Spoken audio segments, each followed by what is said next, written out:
Good afternoon friend. বাইরে ভীষণ রৌদ্র, জাস্ট বাড়িতে ঢুকলাম। ঢুকে হঠাৎ দূরে একটা কথা বলতে ইচ্ছে করলো। কথা ভীষণ ইম্পর্টেন্ট একটা জিনিস। এই কথা মৃতপ্রায় মনকে জাগিয়ে দিতে পারে, আবার এই কথাই একটা ফুটফুটে মনকে মেরে দিতে পারে। তাই আমাদের না, যখনই কথা বলবো, আমি বলছি না যে সবসময় ব্রেনটাকে ইউজ করবো, বাট একটুখানি সজাগ থাকবো যে আমার কথা যেন কাউকে আঘাত না করে। এমন অনেক জিনিস দেখেছি, কোনো বাচ্চা পরবর্তীকালে ট্রমায় ভুগছে।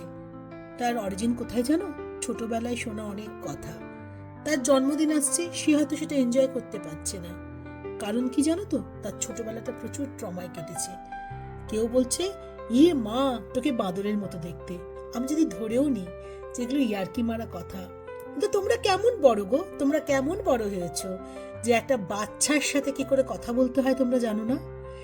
আমাদের ফুটফুটে বাচ্চাগুলোকে আমরা এমনভাবে তৈরি করব যাতে তারা পরবর্তীকালে বিশাল টাকা রোজগার না করুক, একটা সুস্থ স্বাভাবিক জীবন যেন যাপন করতে পারে। কিন্তু এই কথার মাধ্যমে অনেক আত্মীয় স্বজন ছোট ছোট বাচ্চাগুলোকে মেরে দেয়। ইভেন আমাদের বাবা মাদেরও দায়িত্ব আছে। শুধু জন্ম দিলেই কিন্তু আমাদের সব দায়িত্ব শেষ হয়ে যায় না। তাদের আশেপাশের ঘাত প্রতিঘাতের থেকে বাঁচানোও কিন্তু আমাদের কর্তব্য।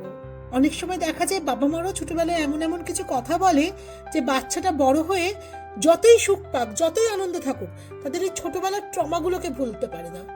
বাবা মা কি শুধু খাইয়ে পইয়ে বড় করার জন্য? তা না, শুধু মানুষের দেহটাকে না, মানুষের মনটাকেও কিন্তু সযত্নে লালন পালন করতে হয়, যাতে সে বড় হয়ে সমাজের একটা ভীষণ গুরুত্বপূর্ণ অংশ হয়ে থাকে, সমাজের মধ্যে সে মিশতে পারে সবার সঙ্গে।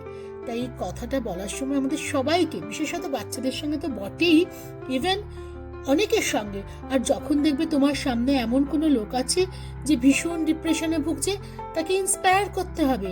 তাকে এমন কথা বলবো না যে সে আরো দুঃখের মধ্যে ডুবে যাবে। আমরা তো একটা সামাজিক জীব, বলো তো, সমাজে সবাইকে নিয়ে আমাদের চলতে হবে। তাই এই কথাটা বলার সময় আমরা ভীষণ যেন সচেতন থাকি, আমরা আমাদের কথার মাধ্যমে যেন সবাইকে ভালো রাখতে পারি। সবাই খুব ভালো থেকো, আর প্লিজ প্লিজ প্লিজ সবাই খেয়াল রেখো আমাদের কথা যেন কারণ চোখের জলের কারণ না হয়। Love you all.